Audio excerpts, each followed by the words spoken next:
بسم اللہ الرحمن الرحیم۔ گمنام ہیرو کے معزز ناظرین السلام علیکم۔ دوستو لائک ضرور کر دیا کریں، شکریہ۔ آئیے چلتے ہیں کہانی کی طرف۔ لیکن خوشی ہے کہ ان دونوں میں سے کسی کو گرد و پیش کا گہرا شعور نہیں ہے، ورنہ روپوش ہونے والی بہنوں کے بھائی صدمے سے مر جایا کرتے ہیں اور مائیں اس دن کو کوستی ہیں جب ان کی کوکھ میں زندگی کی پہلی کونپل پھوٹی تھی۔ کالی کیسٹ چلتا رہا، آواز معدوم ہو گئی۔ غزالہ کے چند فکروں میں اس کی زندگی کی کہانی اپنے پورے کرب کے ساتھ واضح تھی۔ میں نے منی پلیئر بند کیا اور کیسٹ نکال کر اس میں سے مقناطیسی فیتا نوچنے لگا۔ اس دوران میں ویرا چیلنج کرنے والے انداز میں مسحری پر دراز ایک رسالے کی ورق گردانی کرتی رہی تھی۔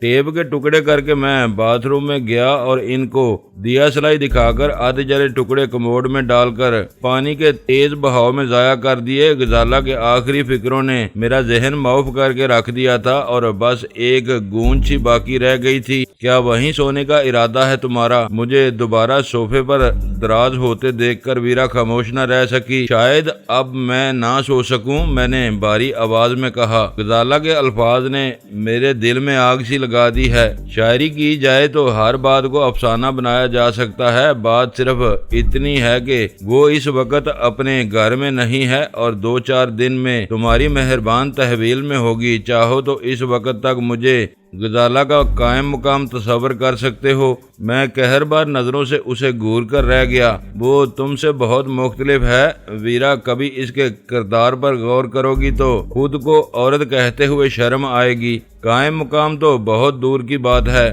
تو میں سو جاؤں؟ اس نے مضحکانہ لہجے میں سوال کیا۔ میں کچھ نہ بولا۔ چند ثانیوں کے سکوت کے بعد میں نے اس سے پوچھا، یہ کیسٹ تمہارے نزدیک اتنا غیر اہم تھا کہ تم اسے اپنے کمرے میں چھوڑ جانے پر آمادہ تھی، تو اس میں رکھا ہی کیا ہے؟ وہ بے پرواہی کے ساتھ بولی۔ ناموں کے بغیر یہ کہانی سن کر ایسا معلوم ہوتا ہے جیسے کسی افسانہ نگار خاتون نے اپنی کہانی کا کوئی ٹکڑا ریکارڈ کیا ہو۔ میرا ہوٹل کا حساب صاف تھا، بس کہیں سے ایک فون کر کے اطلاع دینا پڑتی کہ میں کمرہ چھوڑ چکی ہوں اور میرا چھوڑا ہوا ذاتی سامان روم سروس کے عملے میں تقسیم کر دیا جائے۔ ہوٹلوں میں اچھے برے ہر قسم کے لوگ آتے ہیں اور ہوٹل والے اپنا بزنس برقرار رکھنے کے لیے ایسے ہر اسکینڈل سے دامن بچانے کی کوشش کرتے ہیں جس میں پولیس کی شمولیت کا ڈر ہو۔ کسی کو کانوں کان بھی میری روانگی کا علم نہ ہوتا۔ تم نے غزالہ کو باہر بھیج کر سب کچھ برباد کر دیا ہے۔ مجھے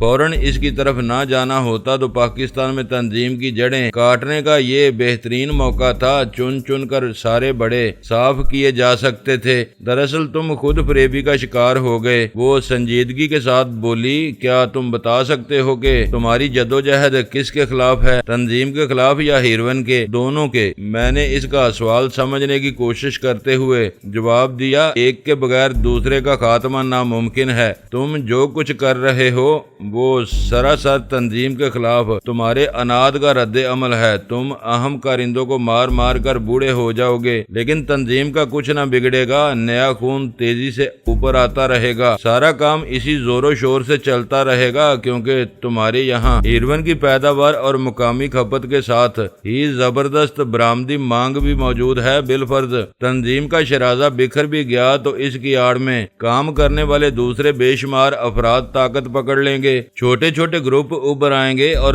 تنظیم کے غیر فعال ہونے سے پیدا ہونے والا کالے بازار کا سارا دھندا ان میں بٹ جائے گا اور ان کی پیشہ ورانہ رکاوٹوں سے تمہارے شہروں میں پراسرار خون ریزیوں کا ایک نہ رکنے والا سلسلہ شروع ہو جائے گا جو تنظیم کے واضح مفادات اور بالادستی کی وجہ سے اب تک موقوف ہے۔ یوں ہی صحیح وہ برساتی مینڈک خود ہی آپس میں لڑ لڑ کر فنا ہو جائیں گے۔ معاشیات کے اصولوں کو تم ٹھکرا نہیں سکتے، اس نے بلا تامل میری بات رد کرتے ہوئے کہا۔ پیداوار اور اسی کے ساتھ مانگ بھی موجود ہو تو درمیانی رابطے کبھی فنا نہیں ہوتے، ہمیشہ پھلتے پھولتے رہتے ہیں۔ یہی ہوگا، ان میں سے جو طاقتور ہوں گے وہ دوسروں کو پیس کر رکھ دیں گے اور خود منڈی پر چھا جائیں گے۔ یہ تنظیم ختم ہوگی تو حالات ایک مقامی تنظیم کے لیے خود بخود سازگار ہوتے جائیں گے۔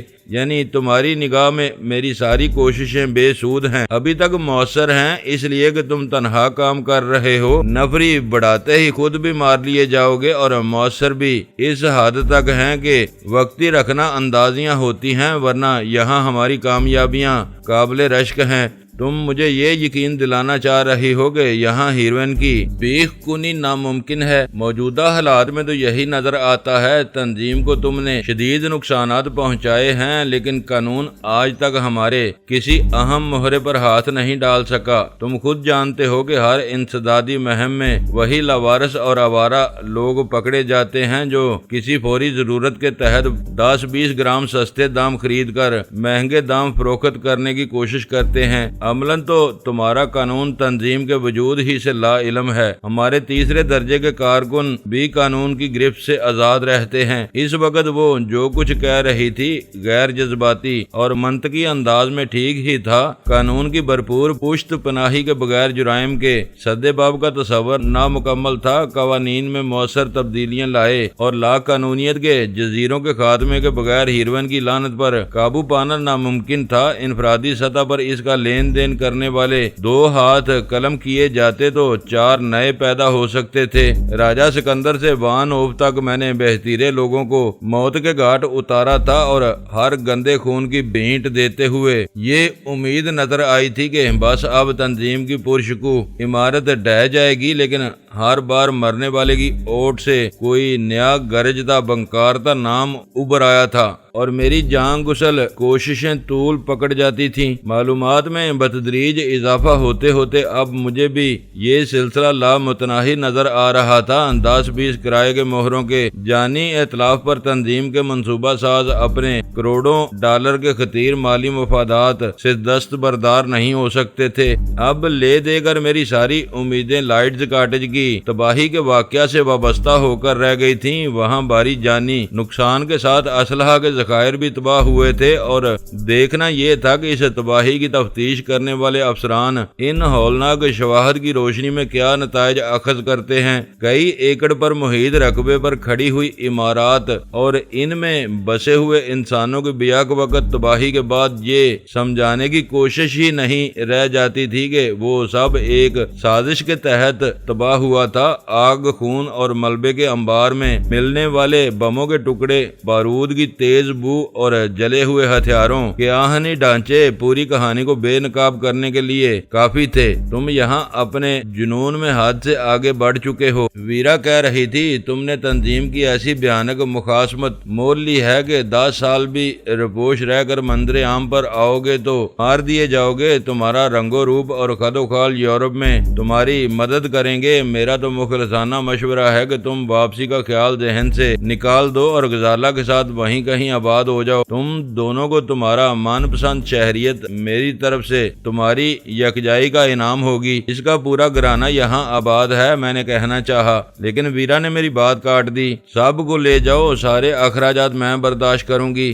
اس وقت وہ میری کچھ زیادہ ہی ہمدرد ہو رہی تھی۔ وہاں بہترین ماہرانہ سہولتیں میسر ہیں۔ اس کی ماں کا علاج بھی ہو سکے گا، بھائی بھی تیزی کے ساتھ صحت یاب ہو سکتا ہے۔ یہ یقین رکھو کہ تم جیسا ذہین اور محنتی آدمی مغرب میں بہت جلد اپنا مقام بنا سکتا ہے۔ یہاں تم کبھی پنپ نہ سکو گے، چوروں کی طرح چھپ کر رہنا ہوگا، اور جب بھی ذرا سا ابھرے ذبح کر دیے جاؤ گے۔ اس کی تقریر خیال انگیز تھی۔ میں واقعی اپنی بساط سے زیادہ دشمنیاں مول لے بیٹھا تھا، لیکن جان کے خوف یا بہتر مالی مستقبل کے لالچ میں اپنے ملک اور اپنی مٹی کو چھوڑ بھاگنا میرے لیے بزدلی سے کم نہیں تھا۔ ہاں، یہ ضرور ہو سکتا تھا کہ میں غزالہ اور اس کے اہل خانہ کو ملک سے باہر کہیں آبرو مند ٹھکانہ مہیا کر کے زیادہ آزادانہ انداز میں اپنی مہم جاری رکھ سکتا تھا۔ پاکستان میں رہتے ہوئے میری کوشش یہ تھی کہ میں ان کی قابل نفرت سرگرمیوں کو روک سکوں، لیکن ملک سے باہر جا کر میں انتقاماً ان گرگوں کی حوصلہ افزائی بھی کر سکتا تھا جو ان کے اپنے وطن میں سفید موت کا پرچار کر رہے تھے۔ اگر تم مغرب میں رہ کر منشیات فروشی کو برا نہیں سمجھتے تو مجھے خوشی ہوگی۔ اگر تنظیم سے ٹکر لیے بغیر تم شروع ہی میں اپنی اس خواہش کا اظہار کرتے تو تنظیم کے بڑے تم کو بخوشی باہر بھیج دیتے۔ وہ ایسے لوگوں کی تلاش میں رہتے ہیں جن کو مطلوبہ ماحول اور حالات فراہم کر دیے جائیں تو وہ والہانہ جذبہ سے کام کر سکیں۔ ان کے لیے پاکستان، جرمنی، انگلینڈ، فرانس اور اٹلی میں کوئی فرق نہیں ہے۔ ان کا مقصد ایک کے ہزار بنانا ہوتا ہے۔ ان کے نزدیک مذہبی اور جغرافیائی سرحدیں بے وقت ہیں۔ میرے خیالات سے واقف ہو کر ویرا نے گرم جوشی کے ساتھ کہا، کیونکہ اس کے نزدیک میرے نظریات میں وہ تبدیلی بہت حوصلہ افزا تھی۔ میرے لیے تم خوشی کے اظہار کے علاوہ اور کیا کر سکتی ہو؟ تم یورپ کے جس یونٹ میں چاہو تمہارا تقرر کر سکتی ہوں۔ امریکہ اور مشرق بعید میں بھی ہم آپریٹ کرتے ہیں، وہاں بھی تمہارے لیے کوشش کی جا سکتی ہے۔ اس گفتگو پر وہ واقعی خوش نظر آنے لگی تھی۔ تو کیا میری بغاوت کی خبریں ان مقامات تک نہیں پہنچی ہوں گی؟ تم سے نمٹ لیا جاتا تو کسی کو کانوں کان بھی پتہ نہ چلتا۔ ہمارے مسلسل آزاد رہنے اور پھر زندہ رہتے ہوئے رپوش ہو جانے کی صورت میں ہی تمہارے کوائب سے ہر یونٹ کو آگاہ کیا جاتا۔ اس طرح تم تنظیم کے اشتہاری مجرم ہو جاتے، لیکن اب تم اس خطرے سے محفوظ ہو کیونکہ تمہیں لائٹس کاٹیج کے ساتھ مردہ تصور کر لیا جائے گا۔ نام اور شخصیت تو مجھے بہرحال بدلنا ہوگی، یہ تمہارے ہی حق میں بہتر ہوگا۔ میری دانش میں تمہارے پائے کے آدمی کے لیے اٹلی سب سے بہتر ہوگا۔ وہاں آگے بڑھنے کے بہت مواقع ملتے ہیں، بشرطے کہ آدمی ذرا ہوشیار ہو، اور وہاں رہتے ہوئے جیمی لائٹ یا ڈان مرسیانو کی تلاش میں تمہارا ہاتھ بھی بٹا سکوں گا۔ میں نے طنزیہ لہجے میں کہا۔ ڈان مرسیانو؟ وہ نفرت سے ہونٹ سکوڑ کر بولی، اس گنونے آدمی کو تو میں جب چاہوں گی گردن سے دبوچ سکتی ہوں۔ تصویر دیکھ لینے کے باوجود میں ابھی تک یقین نہیں کر سکی ہوں کہ وہی میرا باپ ہوگا۔ بلدیت کا کھانا تو تمہارے یہاں ہر شعبے سے مٹا دیا گیا ہے، ہر باز پرس خاندانی نام یا سر نیم پر ختم ہو جاتی ہے۔ یہ بے اعتدالی نہ ہوتی تو تمہارے ہوش سنبھالنے سے پہلے تمہاری بلدیت کا قضیہ طے ہو جاتا۔ میرے سامنے تو کہہ بیٹھے ہو، کسی اور انگریز کے سامنے زبان نہ کھول بیٹھنا۔ ساری روایتی وفاداری چھوڑ چھاڑ کر مرنے مارنے پر تل جائے گا۔ ویسے سچی بات تو یہ ہے کہ مجھے تم بھی اپنے ہی قبیلے سے معلوم ہوتے ہو۔ کیا مطلب ہے؟ میں نے گرا کر پوچھا۔ تمہاری زبان سے غزالہ اور اس کے گھر والوں کے علاوہ میں نے تمہارے اپنے گھر والوں کا ذکر نہیں سنا۔ کہیں تمہاری پیدائش وہ وہی کہہ رہی تھی جس کا مجھے شبہ تھا، لیکن میں نے غصیلے لہجے میں اس کی بات کاٹ دی۔ بس حد سے نہ بڑھنا، میں تیش کے عالم میں بولا۔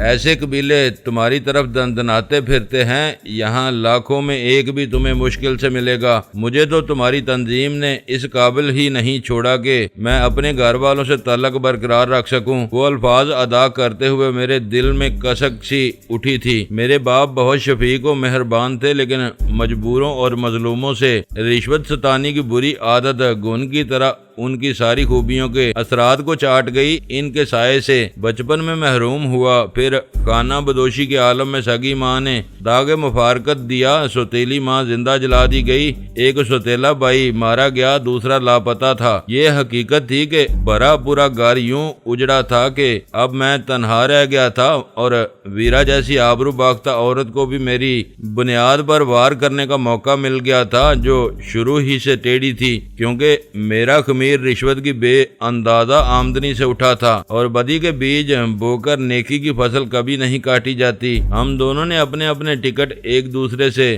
انجان بن کر ایئرپورٹ سیلز کاؤنٹر سے خریدے تھے۔ پھر میں پبلک کال آفس کی طرف ہو لیا۔ ویرا کا مشورہ تھا کہ لاہور میں میری شناسائی کا حلقہ نہ ہونے کے برابر تھا، جبکہ کراچی میں لاتعداد لوگ مجھے جانتے تھے، لہذا مجھے حتی الامکان احتیاط سے کام لینا چاہیے تھا۔ اسی احتیاط کے پیش نظر میں نے غزالہ کے گھر فون کیا تاکہ سلطان شاہ کرنل کی گاڑی سمیت مجھے لینے کے لیے ایئرپورٹ پر موجود ہو، اور میں کم از کم لوگوں کی نگاہوں میں آئے بغیر گھر پہنچ سکوں۔ اس زمانے میں ایئرپورٹ میں داخلے کے مقام پر جملہ اسباب کی اسکریننگ کرنے والی ایک ایکس رے مشین نصب نہیں ہوئی تھی، صرف روانگی کے مقام پر دستی سامان کی اسکریننگ ہوا کرتی تھی، لہذا ویرا نے نہایت اطمینان سے ریمنگٹن ایکسپلورر اور اس کا میگزین اپنے سفری تھیلے میں ڈال دیا تھا، جسے کاؤنٹر پر ایئر لائن کے عملے کے حوالے کر کے وہ اطمینان کے ساتھ طیارے پر سوار ہو سکتی تھی۔ سفر کا آغاز ہونے تک مجھے ویرا کہیں نظر نہ آئی، شاید جو پہ کر طیارے میں ہماری نشستیں ایک دوسرے سے کافی فاصلے پر تھیں، درمیان میں فلائٹ کچن وغیرہ کے حائل ہونے کی وجہ سے سوار ہونے والے مسافروں کی پریشان کیے بغیر بیک نگاہ پورے کیبن کا جائزہ لینا ممکن نہیں نہیں تھا۔ بہرحال ہم پہلے ہی طے کر چکے تھے کہ ویرا اپنے علیحدہ ٹھکانے پر قیام کرے گی۔ اس نے اپنا اور میں نے غزالہ کے گھر کا فون نمبر اسے دے دیا تھا تاکہ کراچی پہنچ کر ہم ایک دوسرے سے رابطہ رکھ سکیں۔ میرے پاس ایک مختصر سے بیگ کے علاوہ کوئی سامان نہیں تھا، لہٰذا میں پرواز کا اختتام ہوتے ہی پہلی بس میں سوار ہوا اور ٹرمینل کی بلڈنگ سے نکلتا چلا گیا، جہاں نکاسی کے راستے پر سلطان شاہ بھیڑ میں نمایاں تھا۔ اس کے چہرے پر نگاہ پڑتے ہی مجھے ایک جھٹکا سا لگا، کیونکہ وہ بہت پریشان نظر آ رہا تھا۔ مجھے خیال آیا کہ جب میں نے لاہور ایئرپورٹ سے فون کیا، اس وقت بھی سلطان شاہ کی آواز تشویش زدہ سی تھی اور شاید وہ کچھ کہنا بھی چاہتا تھا، لیکن میری واپسی کی اطلاع پاتے ہی اس نے اپنا ارادہ ملتوی کر دیا۔ شاید اس نے سوچا ہو کہ 1.5 گھنٹے بعد خود ہی مجھ سے بالمشافہ گفتگو کر لے گا۔ کیا بات ہے، کچھ پریشان نظر آ رہے ہو؟ میں نے اس سے گرم جوشی سے ہاتھ ملاتے ہوئے سوال کیا۔ گھر چلو گے تو میرے کچھ کہے بغیر بہت کچھ سمجھ جاؤ گے، وہ اداس لہجے میں یہ کہتے ہوئے پارکنگ ایریا کی طرف بڑھ گیا۔ بتا دو گے تو ذہنی طور پر تیار رہوں گا، میں نے اس کے برابر میں آتے ہوئے نرمی سے کہا۔ کیا کرنل سے جھڑپ ہو گئی ہے؟ بہت دکھی ہے وہ بیچارہ۔ سلطان شاہ کا لہجہ میرے لیے حیرت ناک تھا، چڑچڑا اور بد دماغ بھی ہو گیا ہے۔ میرے جوتے بھی لگائے گا تو سر جھکا کر کھا لوں گا۔ پچھلے 2 دن سے وہ ایک پل کے لیے بھی نہیں سویا، نہ کچھ کھا پی رہا ہے۔ کیا بیمار ہو گیا ہے وہ؟ اس کی خاموشی سے اکتا کر میں نے سوال کیا۔ 2 دن سے شمع کی حالت بہت خراب ہے، کئی بار سانس اکھڑ چکا ہے، اس نے گلو گیر آواز میں کہا۔ مجھ سے اس نحیف و ناتواں عورت کی حالت دیکھی نہیں جاتی، بس کرنل اسے دیکھ کر پاگل ہوا جا رہا ہے۔ اس کا بس نہیں چلتا کہ اپنی صحت اپنی بیوی کو بخش دے۔ میرا تو اندازہ ہے کہ کرنل اس کی موت کا صدمہ برداشت نہ کر سکے گا۔ کسی ڈاکٹر کو دکھایا؟ 3 ڈاکٹر آ چکے ہیں، میں اکبر کو بھی لایا تھا، سب ہی مایوس لوٹے ہیں، کہتے ہیں کہ وہ اندر سے چھلنی ہو چکی ہے، اب اسے علاج سے زیادہ دعاؤں کی ضرورت ہے۔ وہ واقعی بڑی بری خبر تھی، لیکن غیر متوقع نہیں تھی۔ وہ برسہ برس سے جس انداز میں کوکین کھا رہی تھی، اس کا انجام وہی ہونا تھا جو اب نگاہوں کے سامنے تھا۔ لیکن کرنل بہرحال اس کا شوہر تھا، اسے اپنی بیوی سے مثالی محبت تھی، اس کی دیوانگی قابل فہم تھی، لیکن مجھے حیرت اس بات کی تھی کہ اس جذباتی فضا میں رہ کر سلطان شاہ بھی اپنی چوکڑی بھول گیا تھا۔ کرنل کو میری واپسی کے بارے میں بتا کر آئے تھے؟ گاڑی روانہ ہو جانے کے بعد میں نے سوال کیا۔ ہاں، ذرا سا جھوٹ بھی بولا تھا کہ تم نے شمع کی طبیعت بگڑنے کی خبر سنتے ہی فوری واپسی کا ارادہ کر لیا ہے، اس نے خفت آمیز لہجے میں کہا۔ یہ اسی وقت بتا دیا تھا جب لاہور سے تمہارا فون آیا تھا، کرنل نے ہزاروں دعائیں دی تھی تمہیں، وہ بہت خوش ہے کہ اب تم شمع کی بہتر دیکھ بھال کا بندوبست کر سکو گے۔ جس مرض کو وہ دونوں میاں بیوی مل کر برسوں سے پال رہے تھے، جس مرض کی جڑیں غزالہ کی عمر سے زیادہ پرانی تھیں، اس کا علاج میرے کیا اب شاید کسی کے بھی بس میں نہیں رہا تھا۔ گھر میں پرہول سناٹے کا راج تھا۔ سلطان شاہ نے خود ہی فاٹک کھول کر کار اندر پارک کی اور ہم دونوں نیچے اتر آئے۔ یہ خیال رکھنا کہ میں لاپتہ ہوں، میں نے اندر کی جذباتی فضا میں قدم رکھنے سے پہلے سلطان شاہ کو آگاہ کیا۔ بس ویرا سے بات کروں گا، اور وہ بھی اس وقت جب وہ فالکن 4 کے نام سے فون کر کے بلیک ہاک سے بات کرنے کی خواہش ظاہر کرے گی۔ اس کے ہونٹوں پر پھیکی اور بے جان سی مسکراہٹ دوڑ گئی۔ جاسوسی فلموں کی سی باتیں کر رہے ہو، میں خیال رکھوں گا۔ آج کل ہر کال میں ہی ریسیو کرتا ہوں۔ ہم اندر داخل ہوئے تو کہیں کسی ذی روح کا پتہ نہیں تھا۔ فرنیچر اور قالین سے فرش تک سب کچھ گرد آلود ہو رہا تھا۔ میں ڈرائنگ روم سے راہداری میں نکلا تو میرے کانوں میں دبی دبی کربناک سسکیوں کی آواز آئی۔ شمع، شمع، دیکھو میری جان، میری طرف دیکھو، دیکھو، سنبھالو۔ وہ کسی بچے کی طرح بلک بلک کر رو رہا تھا۔ آواز باری ہو رہی تھی، جیسے گھنٹوں سے یوں ہی روتا رہا ہو۔ میرے قدموں کی رفتار تیز ہو گئی۔ شمع کے کمرے کا دروازہ کھلا ہوا تھا۔ تیز روشنی میں اس کمرے کی ہر شے سے ویرانی ٹپک رہی تھی۔ میں پہلی بار شمع کی خوابگاہ میں داخل ہوا تھا اور اندر قدم رکھتے ہی میرے رونگٹے کھڑے ہو گئے۔ ایسا معلوم ہو رہا تھا جیسے اس کمرے کی بے جان چیزوں نے بھی موت کے بے رحم قدموں کی چاپ سن لی ہو۔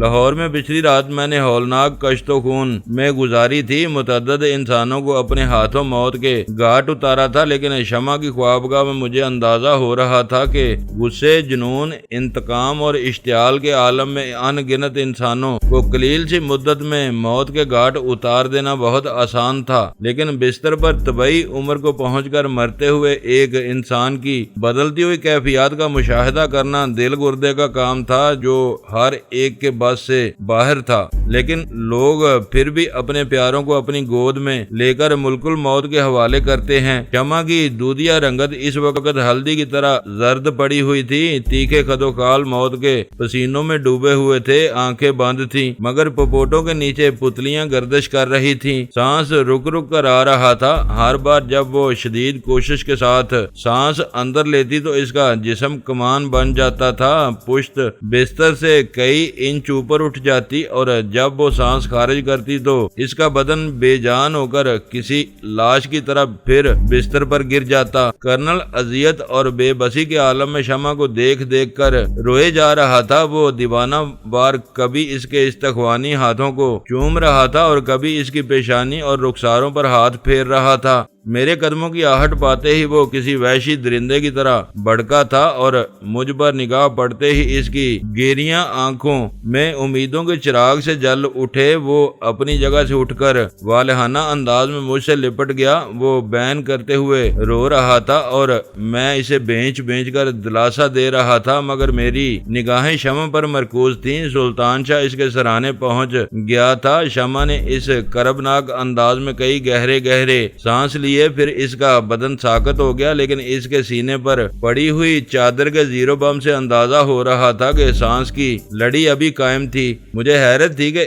ان دلدوز حالات میں کرنل نے مجھ سے غزالہ کی گمشدگی کے بارے میں کوئی شکوہ نہیں کیا تھا۔ اس کی ساری توجہ اور شکوے کا مرکز محور شمع کی ذات تھی، جسے کسی بالا خانے پر کسی موذی نائکہ یا دلال نے اپنے قابو میں کیے رکھنے کے لیے کوکین کا عادی بنایا تھا۔ پھر کرنل کی مہربان اور فراخ دل ذات نے شمع کو پائل و رباب اور بالا خانے کی قید سے نجات دلا کر چادر اور چار دیواری کا تحفظ تو فراہم کر دیا، مگر اسے کوکین کی ہولناک غلامی سے نجات نہ دلا سکا، اور اب وہی ایڈکشن شمع کی جان کا عذاب بنا ہوا تھا۔ کرنل سسکتا ہوا مجھ سے الگ ہوا تو اس کی نگاہیں شمع کے پرسکون وجود پر پڑیں۔ وہ اپنی بیوی کا مسیحا تھا، شب و روز اسے دیکھتا رہتا تھا، لہذا اسے کوئی مغالطہ نہ ہوا۔ پرجوش اور ہیجان انگیز مگر سرگوشیانہ لہجے میں مجھ سے بولا، دیکھا تم نے، یہ پچھلے 1 گھنٹے سے یہی عذاب سہ رہی تھی، لیکن تمہارے آتے ہی اسے سکون مل گیا۔ تم کو بہت چاہتی ہے تنویر بیٹے، اب یہ کافی دیر پرسکون رہے گی۔ میں نے دل گرفتہ ہو کر اپنا منہ دوسری طرف پھیر لیا۔ اس نے کل سے آنکھیں نہیں کھولی ہیں، کرنل گلوگیر آواز میں کہہ رہا تھا۔ تم ہی اسے پکارو، شاید تمہاری آواز سن کر آنکھیں کھول دے۔ اس نے کچھ کھایا بھی نہیں ہے، خوراک نہ ملنے کی وجہ سے بھی یہ حالت ہو سکتی ہے، میں نے آہستگی کے ساتھ کہا۔ ڈاکٹروں نے کوئی دوا نہیں دی ہے بیٹے، دکھ تو یہی ہے کہ دکھوں کا درما کرنے والے بھی دل چھوڑ گئے۔ دوا نہیں، میں کوکین کی خوراک کی بات کر رہا ہوں، وہ میں دے رہا ہوں۔ وہ اپنے سینے پر ہاتھ رکھ کر جلدی سے بولا، مجھے مقدار اور وقت سب معلوم ہے، وہ نہ دیتا تو یہ اب تک نہ جانے کس حال کو پہنچتی۔ میں پھریری لے کر رہ گیا۔ آثار بتا رہے تھے کہ شمع کا آخری وقت آ گیا تھا، لیکن یہ کیسا المیہ تھا کہ مرتے دم اس کے سرہانے نیک باتوں اور کلام اللہ کے ورد کے بجائے کوکین کی خوراک کا ذکر ہو رہا تھا، جو اسے ابھی تک دی جا رہی تھی۔ دیکھو شمع، آنکھیں کھولو، تنویر آیا ہے، کب سے تمہارے انتظار میں کھڑا ہے۔ کرنل شمع کے رخساروں پر ہولے ہولے تھپڑ لگاتے ہوئے بے تابانہ لہجے میں کہہ رہا تھا۔ مجھ سے ملاقات کے بعد اس کے دل کی بڑاس نکل گئی تھی، اور اب وہ بڑی حد تک اپنی حالت سنبھال چکا تھا، ورنہ مجھے تو ڈر تھا کہ کہیں وہ خود ہی ہاتھوں میں نہ آ جائے۔ کرنل شمع کو ہوش میں لانے کی کوشش کرتا رہا، اور میں دونوں ہاتھ سینے پر باندھے دلی افسوس کے ساتھ ان دونوں کا جائزہ لیتا رہا۔ پھر اچانک شمع کے ہونٹوں سے ایک نکاہت امیز آواز نکلی۔ کرنل کوششوں میں جوش پیدا ہو گیا، پھر آہستہ آہستہ شمع نے اپنی آنکھیں پوری طرح کھول دیں۔ نکاہت زدہ استخوانی چہرے پر بڑی بڑی سیاہ آنکھیں اس وقت بہت غیر فطری اور ڈراؤنی لگ رہی تھی۔ کرنل خوشی سے دیوانہ ہوا جا رہا تھا اور بار بار شمع کو میری موجودگی سے آگاہ کیے جا رہا تھا۔ چند ثانیوں تک شمع اپنی کھلی ہوئی آنکھوں سے خلا میں کچھ تکتی رہی، پھر اس نے اپنی گردن گھمائی۔ اس کی آنکھیں مجھ سے دو چار ہوئیں، پتلے پتلے یاقوتی ہونٹوں پر ہلکی سی کمزور مسکراہٹ نمودار ہوئی، اور بس ایک لہجہ کے لیے ویران اور ڈراؤنی آنکھوں نے اس مسکراہٹ کا ساتھ دیا۔ پھر اس کی ناک کا بانسا ٹیڑھا ہو گیا، گردن ایک جھٹکے سے میری طرف ڈھلک گئی، کھلی ہوئی آنکھوں میں اور گلابی ہونٹوں پر آخری لمحوں کی مسکراہٹ امر ہو گئی تھی۔ سلطان شاہ نے زیر لب کچھ پڑھتے ہوئے شمع کی آنکھوں پر دہنی ہتھیلی رکھ کر پپوٹے بند کر دیے۔ اب ایسا معلوم ہو رہا تھا جیسے سوتی ہوئی شمع کوئی سہانا خواب دیکھ کر مسکرا رہی ہو۔ میرا خیال تھا کہ کرنل داڑھتا ہوا شمع کی لاش سے لپٹ جائے گا، لیکن وہ جہاں تھا وہیں بیٹھا رہا۔ وہ کچھ سوچ رہا تھا یا پھر اس پر صدمے کی شدت سے سکتہ طاری ہو گیا تھا۔ کرنل کو پیش قدمی نہ کرتے دیکھ کر سلطان شاہ نے شمع کے جسم پر پڑی ہوئی چادر سر سے پاؤں تک پھیلا دی۔ میں نے بڑھ کر کرنل کو سہارا دیا، مگر وہ پوری طرح ہوش و حواس میں تھا۔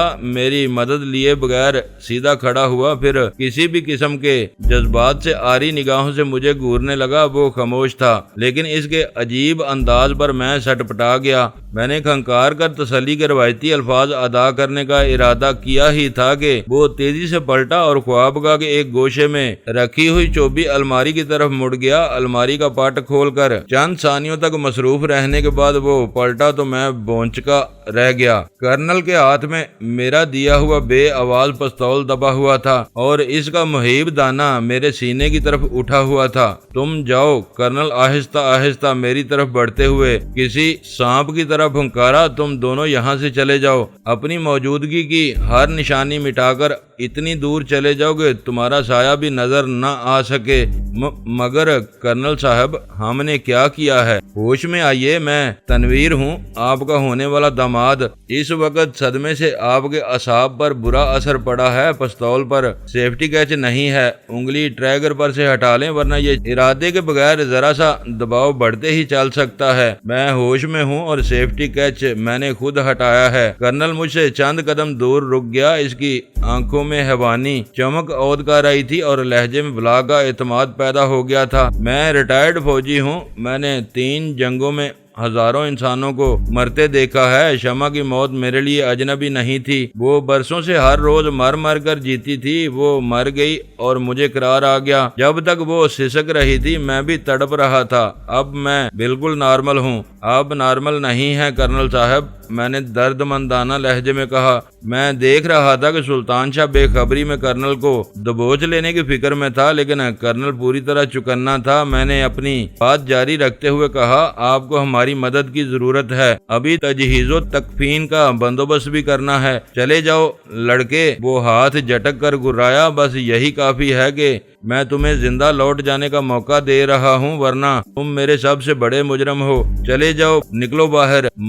مگر میرا جرم، میں ہکلایا۔ اس بار کرنل نے فائر کر دیا۔ گولی میرے قدموں سے چند انچ کے فاصلے پر قالین میں سوراخ کرتی فرش میں پیوست ہو گئی۔ میں غیر ارادی طور پر اچھل کر ایک طرف ہو گیا۔ بحث نہ کرو اور چلے جاؤ، ورنہ دونوں کو چھلنی کر دوں گا، وہ غضبناک تیوروں کے ساتھ بولا۔ میں سمجھ گیا کہ صدمے سے کرنل کا دماغ الٹ گیا تھا اور اب اس پر خون سوار ہو چلا تھا۔ میں سر جھکا کر صدمے اور غصے کے عالم میں شمع کی خوابگاہ سے نکلا چلا گیا۔ سلطان شاہ میرے ساتھ تھا اور پستول بدست کرنل ہمارے پیچھے۔ ہماری چوکھٹ عبور کرتے ہی چوبی پٹ پرشور آواز کے ساتھ بند ہوا، پھر اندر سے بلٹ چڑھانے کی آواز کے ساتھ ہی کرنل کی بدلی ہوئی محبت امیز آواز سنائی دی، چند منٹ ٹھہرنا۔ تنویر بیٹے، میں نے جو کچھ کہا اس کے لیے مجھے معاف کر دینا۔ وہ بکواس نہ کرتا تو تم کسی قیمت پر مجھے اس کمرے میں تنہا نہ چھوڑتے۔ میں جاتے جاتے پلٹ پڑا، نہ جانے کرنل جیسے سادہ لو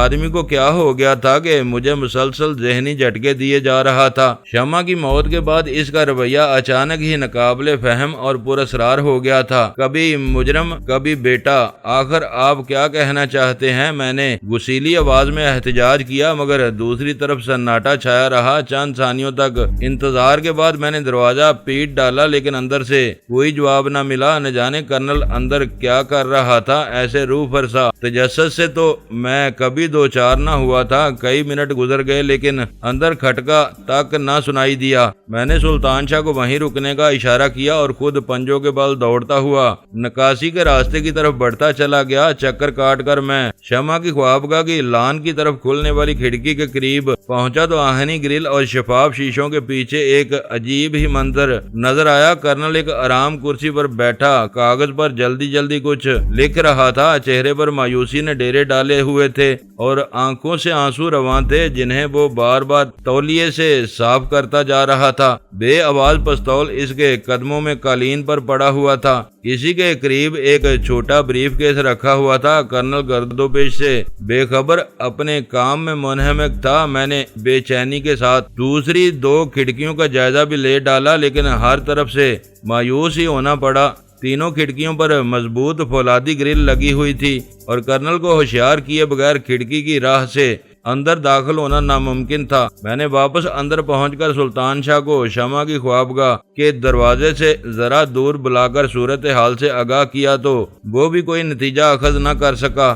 میرا خیال ہے کہ کرنل واقعی پاگل ہو گیا ہے۔ خاصے غور و خوض کے بعد سلطان شاہ نے ہتھیار ڈالتے ہوئے کہا، جب تک پستول اس کے قبضے میں ہے ہمیں اسے ہوشیار ہی رہنا ہوگا، ورنہ وہ ہمیں زخمی بھی کر سکتا ہے۔ آخر اسے اندر ایسا کیا کام درپیش تھا جس کے لیے اسے ہمیں باہر نکالنے کی ضرورت پیش آئی؟ کوئی نجی دستاویز یا خط وغیرہ تو وہ ہماری موجودگی میں بھی لکھ سکتا تھا۔ پاگلوں کی کسی حرکت کا کوئی جواز نہیں ہوتا۔ میری بات لکھ لو کہ شمع کی موت نے اس کا دماغ الٹ دیا ہے۔ اس نے میری ضرورت سے زیادہ تشویش کو رد کرتے ہوئے اپنا فیصلہ صادر کر دیا، مگر میری خلش دور نہ ہو سکی۔ اگر کرنل پاگل ہو گیا ہوتا تو اس کی حرکتوں میں کوئی ربط نہ ہوتا، جبکہ شمع کی موت کے بعد اس کی ساری حرکات باہم مربوط تھیں۔ پہلے وہ سکتے کے عالم میں بیٹھا نہ جانے کیا سوچتا رہا، پھر ہم دونوں کو کچھ سمجھنے کا موقع دیے بغیر الماری میں سے بھرا ہوا پستول نکال لایا۔ پستول کی زد پر پہلے اس نے براہ راست ہمیں چلے جانے کا مشورہ دیا، نہ ماننے پر اس نے ہمیں اپنا مجرم قرار دے کر بدزن کر کے بگانا چاہا، لیکن ہم اسے صدمے کی رعایت دیتے ہوئے برا مانے بغیر اسے سمجھانے کی کوشش کرنے لگے۔ اپنے حربوں کو رائیگاں جاتے دیکھ کر اس نے ایک بے ضرر فائر کر کے ہمیں کمرے سے نکلنے پر مجبور کر دیا۔ پھر خود کمرے میں محبوس ہوتے ہی اس نے اپنی بد کلامی پر معذرت خواہ ہوتے ہوئے مجھ سے رکنے کی التجا کی اور اب اندر بیٹھ کر کچھ لکھ رہا تھا۔ اچانک میری نظروں میں کرنل کا آنسوؤں میں بھیگا ہوا اداس چہرہ گھوم گیا۔ میرے ذہن میں ایک جماکہ ہوا اور اسی لمحے شمع کی خوابگاہ کا دروازہ کھل گیا۔ کرنل بے آواز پستول تھامے چوکھٹ کے وسط میں کھڑا ہوا تھا۔ آ جاؤ، وہ الٹے قدموں اندر لوٹتے ہوئے بولا۔ اس کی آنکھوں سے اب بھی آنسوؤں کی لڑیاں رواں تھیں اور وہ یک بیک اپنی عمر سے زیادہ بوڑھا نظر آنے لگا تھا۔ سلطان شاہ آگے تھا اور پورے خلوص کے ساتھ اب کرنل کو پاگل سمجھ رہا تھا۔ اس کے یوں اچانک نمودار ہوتے ہی اس نے دیوار سے لگ کر مدافعانہ پوزیشن اختیار کر لی تھی۔ کسی خوف یا ارادے کے بغیر محض سلطان شاہ کی تقلید میں میرے قدم بھی نہ اٹھ سکے۔ آ جاؤ، اطمینان رکھو، میرا دماغ خراب نہیں ہوا ہے۔ کرنل شاید سلطان شاہ کا دماغ بھی پڑ رہا تھا۔ اگر تم نے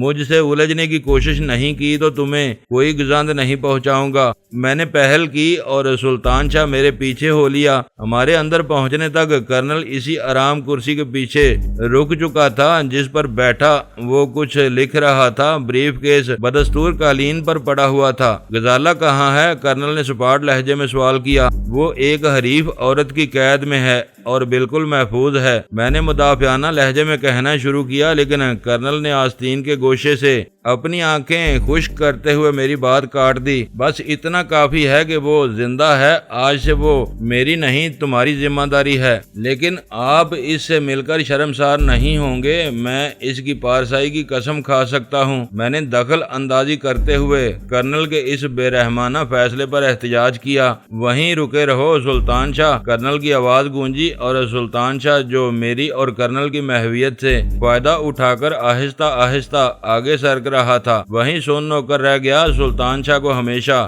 نوکر سمجھ کر اس کی تحقیر کرنے والے کرنل کی آواز میں آج سلطان شاہ کے لیے حد تک کا شائبہ تک نہیں تھا، وہ بالکل ہی بدلا ہوا نظر آ رہا تھا۔ غزالہ کی ذمہ داری سے سبکدوش ہونے کے بعد کامران کی باری آتی ہے۔ اب وہ بہت بہتر ہے، وہاں روب صحت ہے، مگر باری اخراجات وصول کیے بغیر وہ علاج جاری نہیں رکھیں گے۔ مجھے معلوم ہے تمہارا سب کچھ جلا کر راکھ کر دیا گیا، گھر بار اور فیکٹری کی تباہی کے بعد تم پر یہ بوجھ ڈالنا زیادتی ہے، مگر اب تک یہ خرچ تم ہی پورا کرتے رہے ہو، آئندہ بھی یہ بار تمہیں اٹھانا ہوگا۔ میرا جو کچھ ہے اس بریف کیس میں ہے۔ یہ کہتے ہوئے اس نے اپنے قدموں میں پڑے ہوئے بریف کیس کو ہولے سے ٹھوکر ماری۔ چند 100 روپے اور غزالہ کی شادی کے لیے شمع کے رکھے ہوئے چند زیورات یہ تمہارا ہے، رہا یہ مکان تو اس کا وارث کامران ہوگا جب تک وہ صحت یاب نہ ہو۔ یہ کسی سرکاری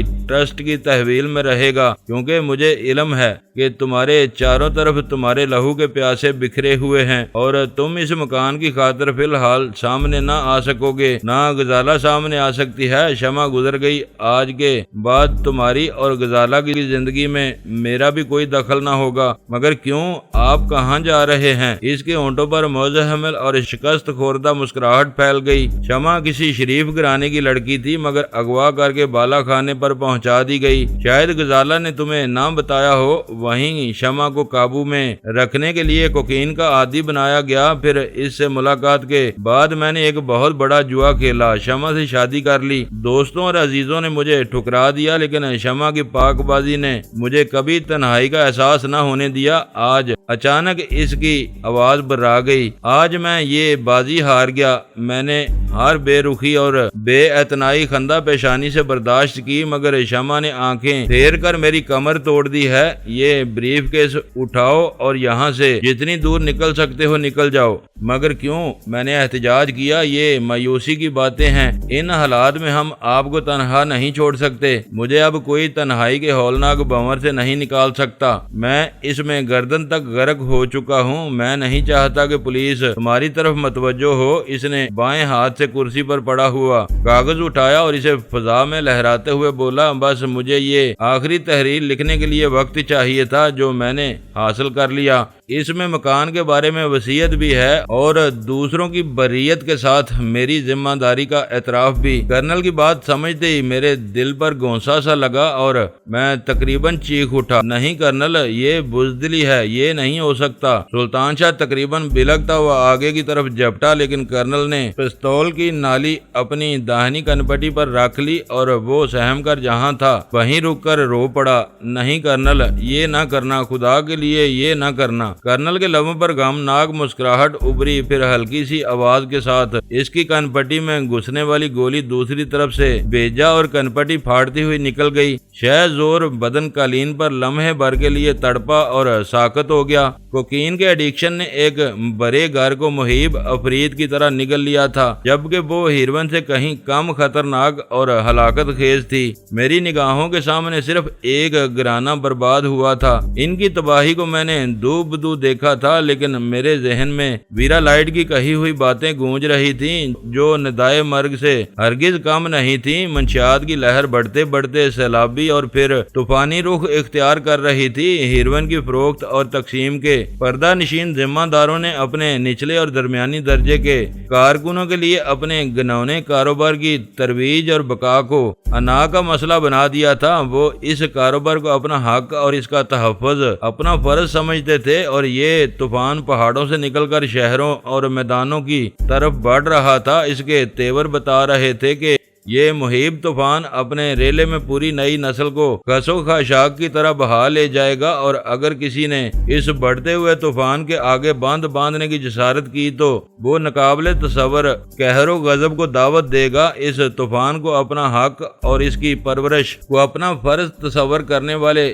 دانوں سے جاگ اڑاتے بھوکے درندوں میں تبدیل ہو جائیں گے، اور ان آبادیوں پر آتش و بارود کی برسات کے سائے میں ٹوٹ پڑیں گے جو ان کے عزائم کی راہ میں رکاوٹ بنے گی۔ وہ بری پوری آبادیوں میں موت کا ننگا ناچ ناچیں گے، اور جو ہیروین کے چنگل میں پھنس کر ہلاکت کے دام میں آنے سے بچ جائیں گے، انہیں ہجوم در ہجوم گولیوں کی باڑ پر بھون دیا جائے گا، مکانوں میں جلا کر راکھ کر دیا جائے گا، اور انہیں دوسرے غیر جانبدار شہریوں کے لیے عبرت بنا دیا جائے گا تاکہ آئندہ کبھی کوئی ان کے مفادات پر بری نگاہ نہ ڈال سکے۔ میرا سر چکرانے لگا اور میں اس سے آگے نہ سوچ سکا۔ آنے والے برے وقت کے بھیانک تصور ہی سے میرے رونگٹے کھڑے ہو گئے تھے اور آنکھوں کے آگے اندھیرا چھانے لگا تھا، اور اس کمرے میں دو زندہ انسانوں کے درمیان دو بے گور و کفن لاشیں پڑی ہوئی تھیں جن کے مقدر کا کچھ پتہ نہیں تھا، کیونکہ دونوں زندہ انسانوں کو فوری طور پر لاشوں کو ان کے حال پر چھوڑ کر چلے جانے کی سخت وصیت کی جا چکی تھی۔ سب کچھ ختم ہو چکا تھا۔ دھیمے دھیمے پھیلتی اور ڈرامائی موڑ لیتی ہوئی غزالہ کے گھرانے کی کہانی یک بیک اپنے غیر متوقع انجام سے دو چار ہو چکی تھی، اور اب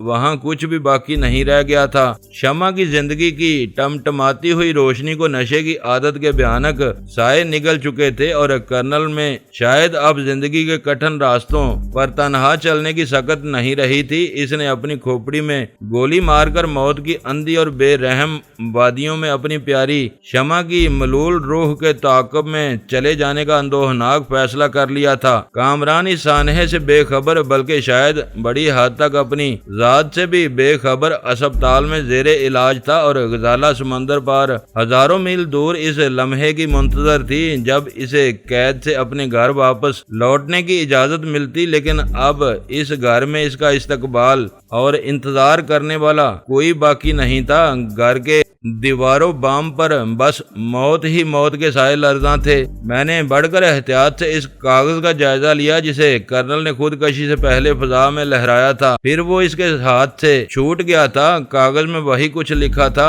جس کا تذکرہ کرنل نے کیا تھا۔ اس نے اپنی موت کی تمام تر ذمہ داری اپنے سر لے لی تھی اور مکان کے بارے میں وصیت کی تھی جس کی روح سے کامران واحد وارث تھا، اور جب تک وہ صحت یاب نہ ہوتا مکان کسی ٹرسٹ کی تحویل میں رہتا، اور اس سے ہونے والی آمدنی سے کامران کے علاج کے اخراجات ادا کیے جاتے۔ میں نے وہ کاغذ تپائی پر ایک پیکٹ کے نیچے اس طرح دبا دیا کہ وہ لازمی طور پر کسی بھی آنے والے کی نظروں میں آ سکے، اور وہ بریف کیس اٹھا کر کمرے سے نکاسی کے راستے کی طرف بڑھ گیا جس میں کرنل کے آخری بیان کے مطابق چند 100 روپے اور غزالہ کے لیے رکھے ہوئے شمع کے کچھ زیورات محفوظ تھے۔ جو کچھ ہوا وہ بہت برا اور دل گداز تھا، مگر جو ہونے والا تھا وہ شاید بدترین ہوتا۔ دیار غیر میں غزالہ کا سامنا کر کے اسے وہ بری خبر سنانا کوئی معمولی کام نہیں تھا، اور میرا خیال تھا کہ میں اس کا اہل نہیں تھا۔ رہ کر یہی ایک احساس ذہن پر کچوکے لگا رہا تھا کہ غزالہ کے